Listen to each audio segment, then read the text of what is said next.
Okay.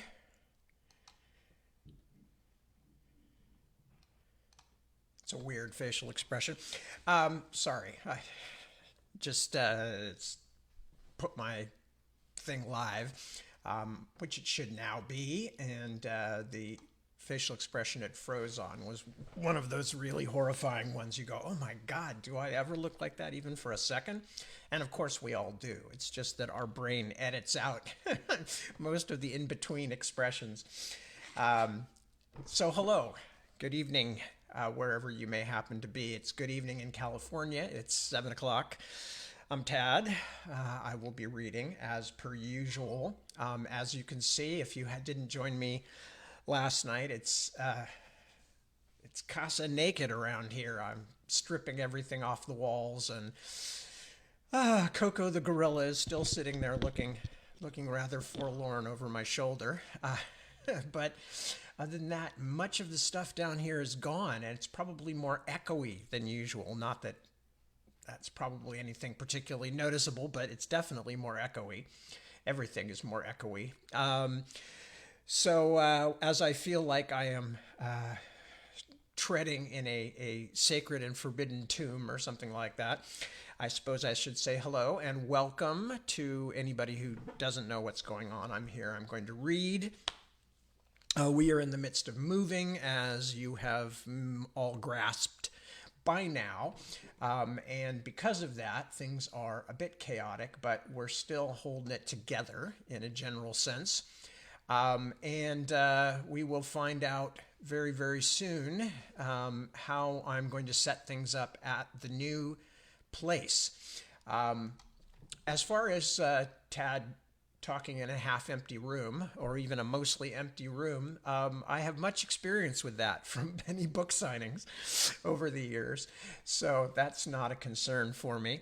Let me see, what else has been going on? Not really much of anything today. As a matter of fact, last I saw, we still had no water. So I am still relatively unshaved and unwashed. Fortunately for you, the full sensation of the overripe author does not convey. Someday it will, much to everybody's chagrin, but at the moment it does not. So you can see me, but you can't smell me. So anyway, yeah, we are still without water here. We're still in the midst of a thousand different things. Spent all of yesterday hauling stuff around and moving stuff and overseeing other people hauling stuff and stacking stuff and whatnot. We've got about 3/4 of the possessions that we're going to hang on to out in the garage, where they will be levered onto a truck, I guess, at some point, and when we're ready to move, but that's still many days away. And what else? Yeah, and that's basically what's going on here. It's just taken over everything. It's very frustrating. I can say without fear of anybody disagreeing with me, because it is. It's very frustrating. I want to write. That's what I want to do. That's what I do with my time. And yet at the moment, I can't, because there's no point, because it gets interrupted every 5 minutes, and that's not the way the writing process works. And the writing process has to get going again, or I will go once and forever truly mad, and then you will find out how bad it can be. Although I hasten to say I am not the kind of person who, when I go mad, that I am going to harm any other people. I'm not one of those types. No, when I go mad, it will have a lot of weird hats and things involved in it, and inappropriate dancing and Dadaist remarks that nobody else understands and things like that. So, for much of the time, it's indistinguishable from my normal way of being.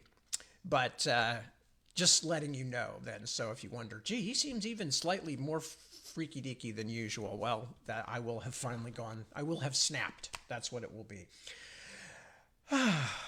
Anyway, as I think I've made clear, I'm not big on moving. I don't like moving. I like settling in, putting down the roots, getting really hunkered down and having everything very placid. The famous French novelist Gustave Flaubert once said, to be an artist, to be radical in your art, you must be a bourgeois in your private life, or something to that effect, which I always interpreted to mean not that you have to have a sort of self-satisfied attitude toward life or anything like that. It just means you have to have some kind of settled routine and a place to live and all that kind of stuff, so that you can push all of those issues out of the way and concentrate on your work or your art or whatever it was that Flaubert was referring to. And I definitely am feeling that at the moment.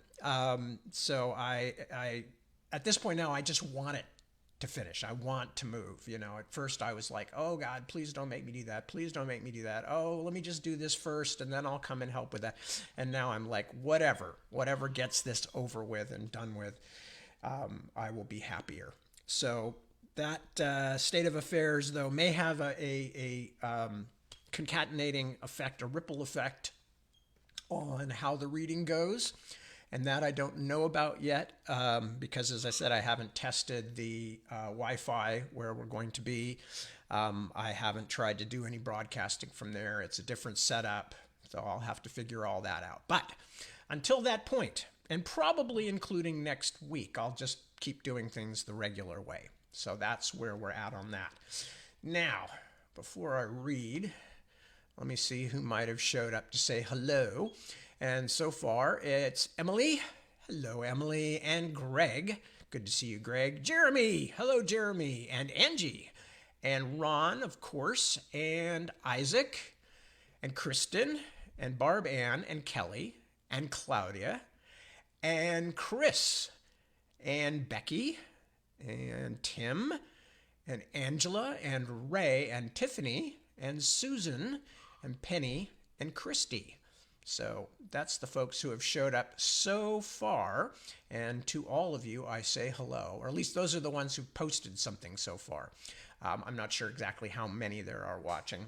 I never pay attention to that. So anyway, I'm trying to think if there's anything else that I need to talk about before I start reading. Because as I keep saying, week to week, there's just not a lot going on besides putting things in boxes and taking things off the walls and pulling nails and dismantling things and trying to figure out where to store things and what to throw away. So that's the wonderland through which this Alice is wandering at the moment. And I can't really think of that much else. That's, I mean, how much can you talk about not having the water on for 2 days? It's a limited subject. It's not that much fun to talk about, and the details are not really exciting for anybody, especially not those of us it's happening to. But it's part of the process, part of fixing up the house and things like that. And I just hope at some point we get back to the house, because not only do I love this property, but I've done this now. This is going to be the third time of. If we don't make it back here, if we don't move back in, this will be the third time where I've done substantial or had substantial remodeling done, and then never got the benefit of it because of things changing. The first time was my first house ever, and where I literally had just said, okay, I'm now a full-time writer, I need an office, and converted the garage into an office. And then immediately my first marriage ended and I had to leave my office behind. And then, of course, the last time was when Deb and I were in our previous house, and we had just finished redoing the bathroom, which was a sore point for our feelings about the house. And we had just finished remodeling that and wound up having to move and almost never got to use that. And now we're doing the same thing here. I don't like moving. Anyway, so with no further waffling, prevarication, faffing, as we used to say in England, or otherwise wasting of time, I am going to get on with reading from The Dragons of Ordinary Farm Part 2. And we are in the midst of what is coming to be the last quarter of the book, where things are happening all over the place, left and right. Last we had seen, Lucinda had gone to the house with Edward Stillman, the billionaire, who's trying to buy the properties around Ordinary Farm, but she told him truthfully that bad things were happening at the house and that she thought that Mrs. Needle, the housekeeper, the witchy housekeeper, was trying to change the Gideon's will. So they got back to the house, and then things began to happen immediately. And one of them was that Stillman marched in with a gun and confronted Mrs. Needle and Dankel, the attorney, who is both Gideon's attorney and Stillman's attorney, or at least was working for Stillman in this particular case. I'm sure he has several attorneys. And, oh my God, there's a blue jay out there outside of my window with an absolutely huge piece of some kind of construction waste, which it's trying to bring back for a nest. And it's literally almost as big as the blue jay itself. Anyway, meanwhile, Tyler had just come out of, Colin rather, had just come out of the fault line, and as he was trying to make his way back across the house with the storm starting and things chaotic and all these little animals crawling across the ground and all kinds of weird things going on, and he realized that if some of these animals had got out, then there might be other bigger animals that got out, and just as that happened, he saw the manticore coming toward him. And Lucinda had gone around to the outside to have a look at what was going on inside the house when Stillman left her, and then she was grabbed by Kingery, the former slave taker. So that all is going on. So I'm going to go back just a little bit. Actually, I'm going to go back about half a page just so that we get the kind of flow of what's going on. Then many things happened, one after the other. The first was that the house blew up. Lucinda realized afterward that it was only a lightning strike, and it had done nothing worse than find the lightning rod on top of the house's highest turret and race down the ground wire into the earth. But the crack was so loud and the rush of hot air so powerful that it felt more like a bomb exploding. All the power suddenly went off. The lights in the snake parlor and in the rest of the house, and the utility lights hung on wires between farm buildings, all gone in an instant as blackness wrapped them round. Lucinda heard Stillman shout something inside the pitch-black parlor, and Mrs. Needle shouting too, but she couldn't make any of it out because Jackson Kingery was dragging her back from the window, filling the darkness with curse words she had never heard before, as well as a few she had. Lucinda saw a flash on the other side of the window and heard a loud bang, then the sound of a man shrieking in pain. "Where's Gideon?" cried Mrs. Needle, not in fear, but in something more like indignation. "You fools! He's got away!" Out in the darkness, Kingery froze in place like a hunting animal, his arms still around Lucinda's neck. "Don't you make a sound, girl, or by God I will cut you," he whispered. "You are my ticket out of here." He never finished. A horrible clatter and the sound of more shouting arose from the darkness near the end of the driveway, somewhere near where Stillman had left his car and his bodyguards. The thumping and scraping noises and men's terrified voices got even louder. It sounded as if a mob of angry peasants had attacked the car with pitchforks and baseball bats. A series of flashes and pops like exploding firecrackers snapped through the air. "Oh my God," was all Lucinda had time to think. "Stillman's bodyguards are shooting at something. Is one of the manticores out? Or is it Alamu?" Then another loud bang blew out the parlor window. She had no idea whether it came from inside or outside, but Kingery dropped down onto his hands and knees. Lucinda didn't know whether he was ducking or had been hit, but she grabbed her chance. She bolted away from the house and into the dark, scrambling on all fours until she could get upright, headed away from the guns and whatever had attacked Stillman's bodyguards, sprinting as fast as she could across a patch of untended dry lawn, now across a patch of untended dry lawn, now half drowned by puddles. Stems smacked against her shins as she ran. She had gone only a few steps when she heard Jackson Kingery crunching over the gravel drive, trying to cut her off. She didn't think she could outrun him in the open, but she was terrified that he would slash her for trying to escape, so she cut between two seldom-used drying sheds and headed for the farm road that led out across the property toward the reptile barn. "Mr. Walkwell! Ragnar! Help!" she screamed. Silence didn't matter now. The murderous Kingery was only a dozen steps behind her. "Help me!" But all she heard was crashing and hoarse screams and animal growling from the dark driveway behind her.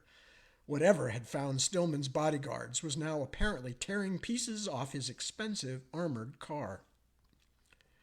Lucinda realized as she emerged from between the sheds that she had misjudged the length of open space she would have to cross. There was no protection and no cover for hundreds of yards along the farm road, and nobody in sight to help her. Kingery was close behind her as Lucinda turned and headed toward the cyclone fence that guarded the levee where Coomish Creek passed through this part of the property. She jumped up onto the wire and began to climb. Kingery came slowly toward her, confident now that she couldn't get away. "You know I can swing over that fence in a hot second, so you might as well come back now, child. It's a terrible bad idea making me angry." He stopped a few feet away as she began to pull her other leg over.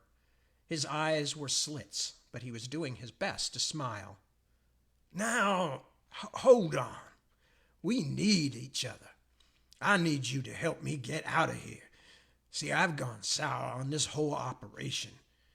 Jack Kingery's not going to get myself shot for that two-timing needle baggage. So you get off that fence, and the two of us'll parley." "No!" The storm had slackened a little. In the intervals between thunderclaps, Lucinda heard strange noises from several different directions, muffled shouts and squeals of frightened animals. She inched further away along the top of the fence, trying to keep some distance between her and her pursuer. The lights were still out all over the farm, but there was enough moonlight to see Kingery's long, pale face and the gleam of his knife, which he was making sure to keep in view. "No!" she said again louder. "I'm not coming down. Mr. Walkwell!" she shouted. "Ragnar! It's Kingery! He's here!" The tall man laughed. "Neither of them two are coming, and I ain't afraid of either of them anyway. Walkwell's wiry enough, but he won't hurt me, because I'll have you."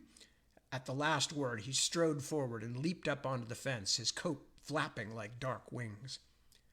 Panicked, Lucinda tried to jump down, but one of her feet caught in the diamond space between the fence wires. As she struggled to free herself, the man in the long black coat climbed toward her as quickly and easily as a spider on a wall. He snatched at her. For a moment, his grasping fingers closed on her shoe, but it came off, and she was just able to swing her leg over and jump down on the creek side of the fence. She kicked off her other shoe and ran along the levee beside the dark water. Kingery swung himself down onto the concrete and began to lope unhurriedly after her. "You can't outrun me, child. I'm twice your size and strong as vinegar." She was hemmed between the creek and Kingery. The levee extended a long way before her, but she knew she could not outrun him on open ground. She stopped and turned to face him, so frightened of the man that she could barely breathe. Better to give up, she told herself. He wouldn't hurt her. He needed her. But her speeding heart didn't entirely believe that. "Now that's a good girl," he said, slowing to a walk, approaching her along the concrete levee with the knife hand at his side and his other hand out. "Stop! Stop there!" she said. "Why should I trust you?" He stopped and cocked his head to the side. He had lost his hat somewhere, and the rain had plastered his black hair close to his skull. "Trust me? Trust got nothing to do with it." He shook rain out of his eyes. "You're going with me until I'm safe off this property. And you're going to mind me just how I say, or I'll cut you. I don't have to kill you to make you wish you'd never crossed me, you know?" Lucinda's attention was distracted by movement in the shadows behind Kingery, something rising out of the darkness of the creek. As she stared, trembling with cold and terror, she saw a large shadow separate itself from the rest. For a moment, Lucinda thought that the reeds and long grasses and weeds of Coomish Creek had uprooted themselves and crawled up onto the levee, until she saw two huge eyes glinting in the moonlight, circles as big as softballs rising behind the unsuspecting Kingery like twin moons, until they hung a full half a foot above his head, the only glimmer in a dark, dripping mass like a moving haystack. Uncle Gideon's river monster, she thought, with a crazy name. Then she remembered. Bunyip. Kingery's wet face wrinkled in puzzlement. Why are you staring like that? That's an old, stupid trick, child. There's nobody behind. Then he heard a noise and turned. Jackson Kingery didn't even have a chance to cry out before the huge shape was wrestling him backward into the tall reeds.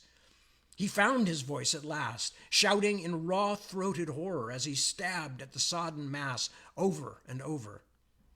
The two of them, man and mythical beast, fell and rolled down the side of the levee as Kingery's terrified curses peppered the air. Then they splashed into the dark creek. Lucinda did not wait to see what happened. She climbed back over the fence as fast as she could, ignoring her cuts and scrapes. She slipped getting down, landing so hard that for a moment she thought she'd broken her ankle.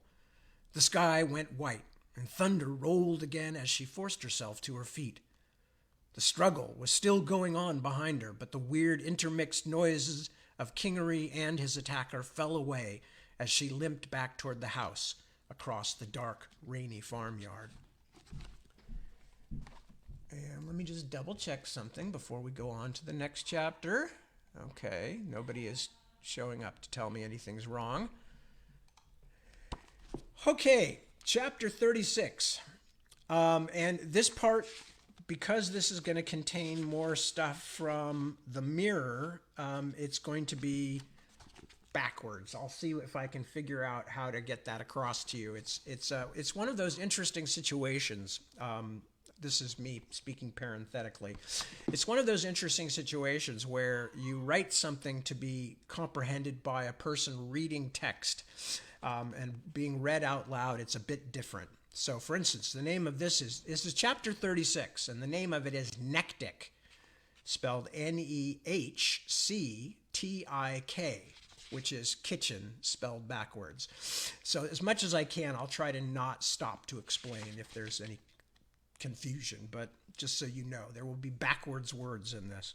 Chapter 36, Nectic. Steve looked up the dark stairway in horror. What are you talking about? Why should we go up there? You said the witches' rooms are up there. In another part of the house, nearer to the front door, unfamiliar voices were raised in loud argument. Tyler's heart was beating hard. At any moment, someone might walk in and find them. That's where the mirror is now, he said with quiet urgency, and pushed again. But Steve Carrillo was big enough not to be moved if he didn't want to. I'm serious. Mrs. Needle took it. Gideon's wife, Grace, is stuck in there, just like you were, and we have to save her.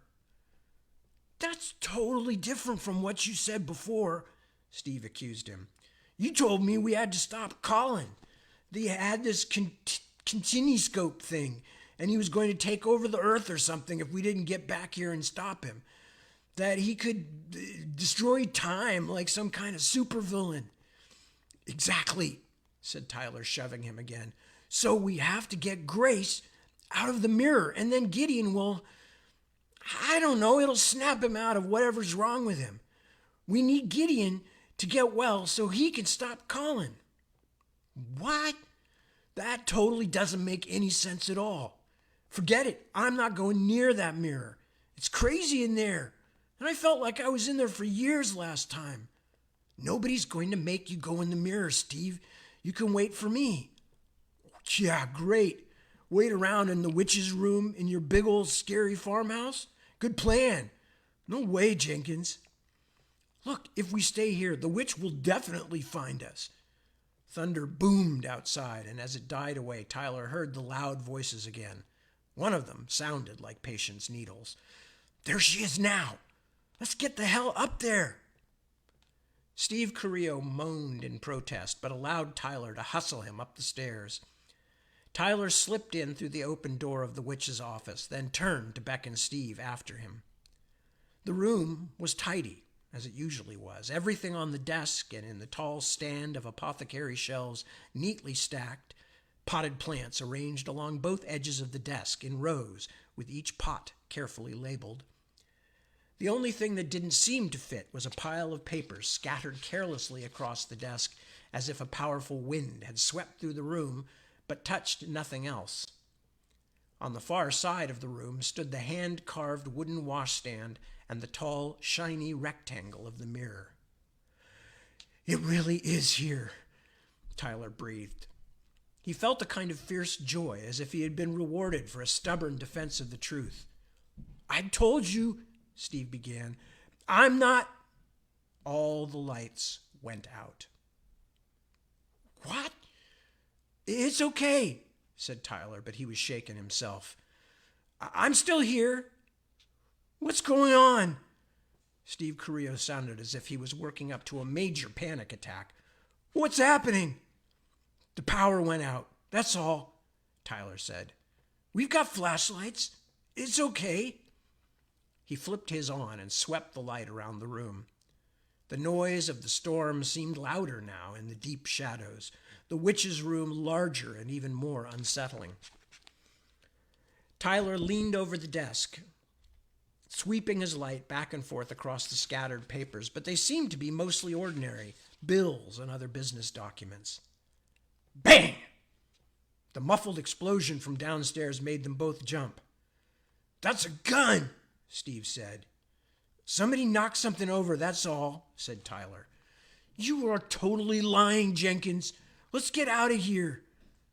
Tyler also felt the very strong urge to bolt, but he had come too far to give up. "I can't. I'm going in the mirror to get Grace," he said. "I told you. You're not leaving me out here in the dark. Then you can come with me." Another loud bang was quickly followed by a third. Steve had just found his own flashlight. His eyes bulged. "Don't try to tell me those weren't gunshots." His eyes widened further until Tyler was afraid they would roll right out of his sockets. "I hear someone coming." Tyler started to deny it, but there was no doubt. They could both hear rapid footsteps coming up the stairs. "Oh, crap! Hide, quick!" He swung the flashlight around the room, but other than the dark space under the desk, there was nowhere to go but into the mirror. Tyler knew he would never get Steve to follow him into it without a fight, so he grabbed the large boy's arm and dragged him toward the desk instead. "Here!" They had barely turned off their flashlights and crawled as far back under it as they could, wedged in by the backpacks they were still wearing, when the door of the room was flung open and crashed against the wall with a hollow thump. "Traitor!" Mrs. Needles' voice hissed, cold and sharp as a piece of broken glass. "I know you're here somewhere. You can't hide from me." The tiniest little whimper escaped Steve Carrillo's mouth. Tyler grabbed his friend's hand and squeezed it as hard as he could. Mrs. Needle had not moved, which meant she was still standing in the doorway, listening. A moment later, she strode toward the desk, and Tyler felt his body turn cold, as though all the blood had leaked out of him at once. He squeezed Steve's hand again, as much to remind himself he wasn't alone as to keep his friend quiet. Mrs. Needle was right beside the desk now. He could hear the swish of her skirts as she moved. "If you can hear me, you had better come out," she said. Only the fact that she didn't seem able to see in the dark like a cat or a fox kept him from crying out in fear. Tyler bit his lip until he tasted blood. "Come out, I said." She raised her voice. "I know you're here. You can't hide from me." Steve was shaking, his body moving as though he was crying without sound. Tyler didn't know what his friend was doing, but prayed he'd do it silently. At last, Mrs. Needle moved away from their hiding place. "If you are here and not answering me," she said at last, "I will give you cause to regret it, Mr. Kingery. I swear I will teach you a very, very painful lesson."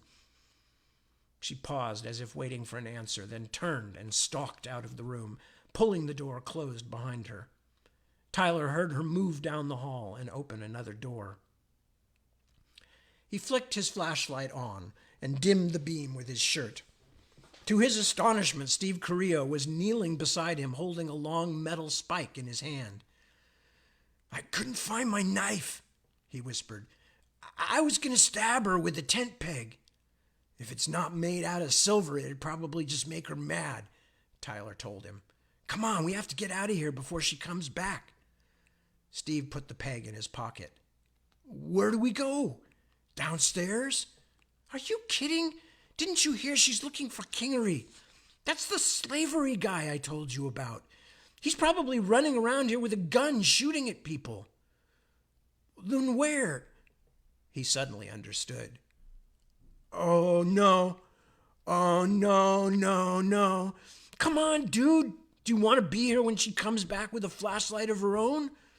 Tyler pulled himself out from under the desk and climbed up onto the marble sink.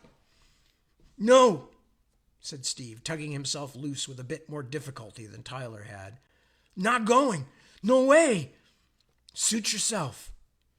Without even wondering whether it would work, Tyler threw himself forward into the mirror, which parted for him like vertical mercury.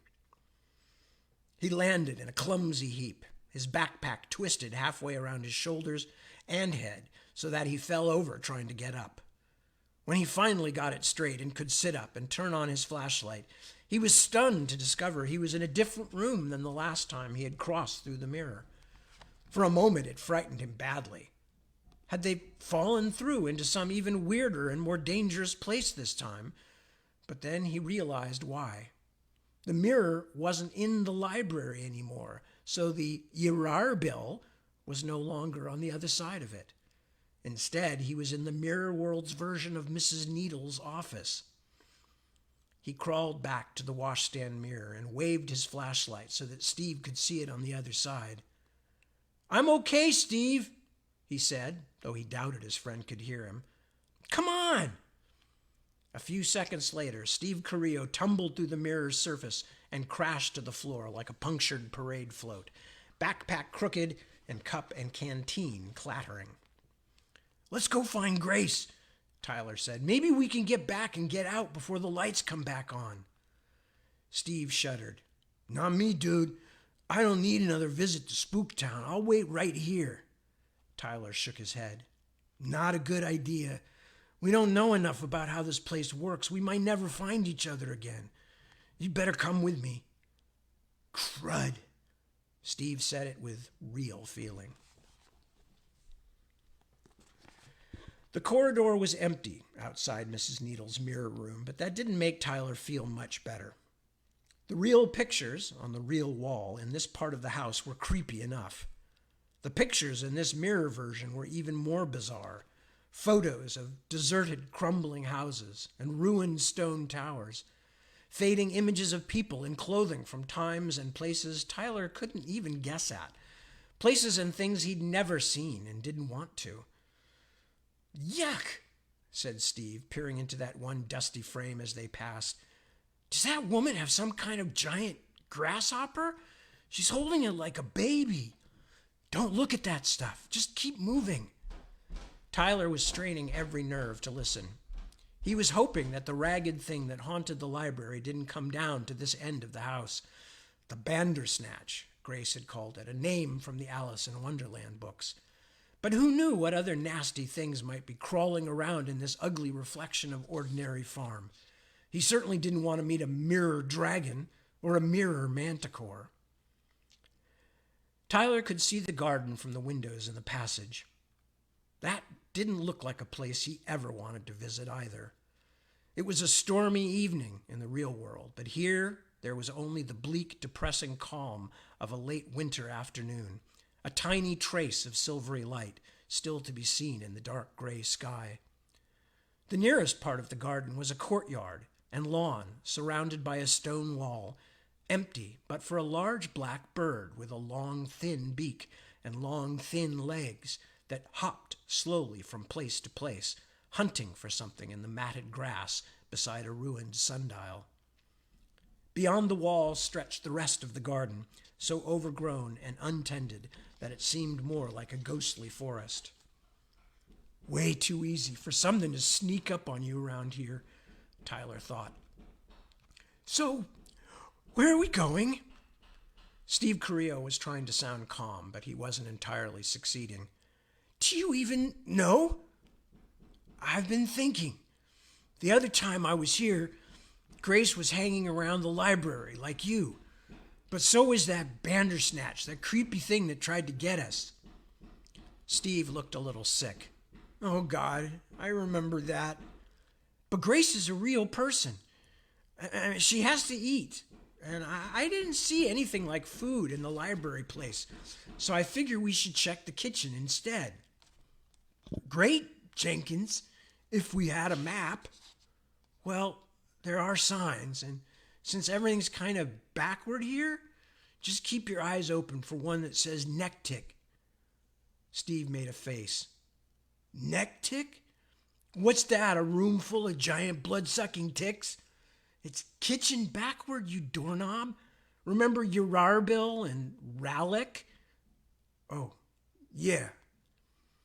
They found the stairs. The carpet was so old that it had been worn down to the wood in the middle of each step. Tyler held up his hand for silence and led Steve Carrillo downward until they had gone 2 stories and were somewhere near what Tyler felt should be the kitchen. He led Steve down the hall until they came to a large double door, then cautiously pushed it open and peered inside. It was the kitchen, but it took Tyler a few moments to be certain.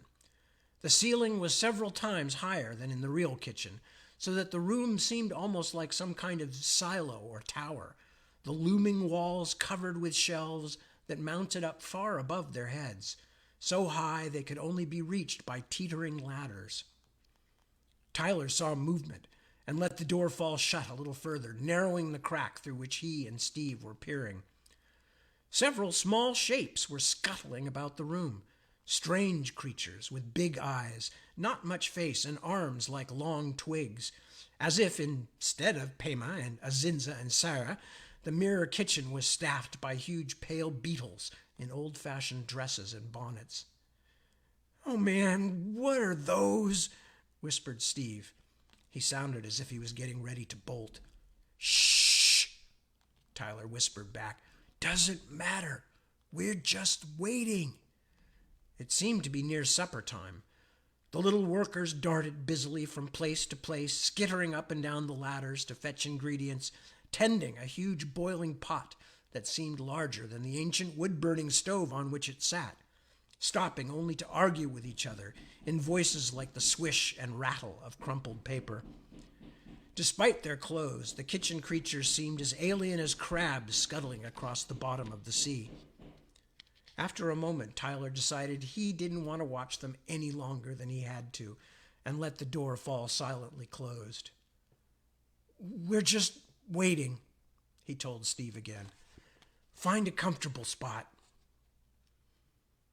It took almost an hour for them to finish their preparations, but at last all the kitchen creatures, nearly a dozen in all, trooped off to serve the meal. A chittering parade weighed down with bowls and trays as it made its way out of the kitchen by the far door. Some of the meals they carried were still moving, rattling the crockery as they tried to escape. One of the main courses, a mouse-like creature with a tail 10 times its own length, caused a huge fuss when it leaped off its tray and ran up the sleeve of one of the beetle workers. When the shrieking was over, the meal recaptured and trays and crockery picked up again, the remaining cooks filed out of the room, leaving the neck-tick silent and empty. Finally, said Steve Carrillo. My legs are killing me from sitting like this. Can we go back in now? Tyler shook his head. Not yet. Just stay there. Why? You'll see. Tyler held his fingers to his lips. Remember, everybody's got to eat." Something stepped into the corridor behind them, filling the low hallway with cold, sighing like a windstorm. To Tyler's immense relief, it turned away after a few moments and moved off in the opposite direction, rasping and scraping like a metal fireplace screen dragged across the wooden floor. Steve Carrillo flinched and trembled, but stayed silent. Tyler was proud of him. He had been very close to running away himself. "Yeah, everybody's got to eat, Jenkins," Steve said in a shaky voice when the noise had finally died away. "But I bet some of these things would be happy to eat us." Chapter 37, Horticultural Activities. Lucinda felt like a rag doll that had lost its stuffing. Kingery had terrified her. The thing that had grabbed Kingery had terrified her too, and it had all left her as weak as when she had been suffering from the greenhouse fever. In fact, she was beginning to think the fever had come back. Her head seemed swollen, too big and too heavy, and there were moments when the rumbling thunder and wailing winds of the storm sounded like voices calling to her. She did her best to concentrate on just putting one foot in front of the other as she walked back to the house. She didn't even know what she was going to do when she got there. She couldn't hear them at this moment, but Stillman and his men might still be running around shooting at things. Lucinda knew she should have a plan, or at least a goal, but it was all she could do just to keep moving.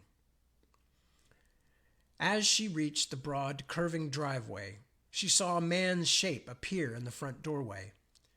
After a moment's swaying hesitation, the figure went clumsily across the porch and down the stairs, then past the snake parlor window and along the side of the house, heading toward her. It was Gideon, barefoot, in his pajamas and robes, stumbling through the hot, rainy night. "Uncle Gideon!" she shouted. He didn't even look up. He reached the end of the building and turned away from her, trudging slowly toward the garden and outbuildings like the last man in a chain gang. Lucinda ran across the gravel, but Gideon had already disappeared into the darkness. She hurried after him as best she could, but the ankle she had twisted jumping down from the fence was beginning to feel like it might be seriously injured, and she couldn't go much faster than a limping trot. After a moment, she saw him again, staggering toward the dark rows of plants that bent and waved in the wind. The garden! He's headed for the kitchen garden! A sudden chilling thought. No, he's headed for the greenhouse. Lucinda reached the old man's side just as he got to the outskirts of the garden. She tried to catch hold of his arm, but he shook her off, moaning something over and over that sounded like, "Lenny, no! Lenny, no!" It was only when she had grabbed him again that she realized he was trying to say, "Let me go," but his mouth couldn't form the proper sounds. Gideon was stronger than she had imagined he could be. It was difficult even to hold onto his arm with the way he was fighting her. "Help!" she shouted. "Somebody help me! Help Uncle Gideon!" But just as when she had been pursued by Kingery, no one answered. The house was still dark, although Lucinda could hear shouting voices and an occasional bang that might have been gunshots or just shutters being slammed by the powerful winds. Gideon shook her off again and put his bony old hands on her shoulder, then pushed her so hard that Lucinda slipped on the muddy ground and tumbled backward into a row of cornstalks. She struggled to her feet, soaking wet and half drowned in mud. But as she grabbed him again and begged him to stop, he turned, and she realized it didn't matter what she said. Her great-uncle's eyes had rolled up until only the white showed, and his lips were skinned back from his teeth like the snarl of a frightened dog. As she stared in horror, Gideon swung his arms, and one of his hands cracked against the side of her head and knocked her down again. Lucinda lay sprawled among the broken stalks. Old as he was still too big and strong for her. Not only that, but the voice that had been just at the edge of her thoughts just at the edge of her thoughts earlier, was growing stronger.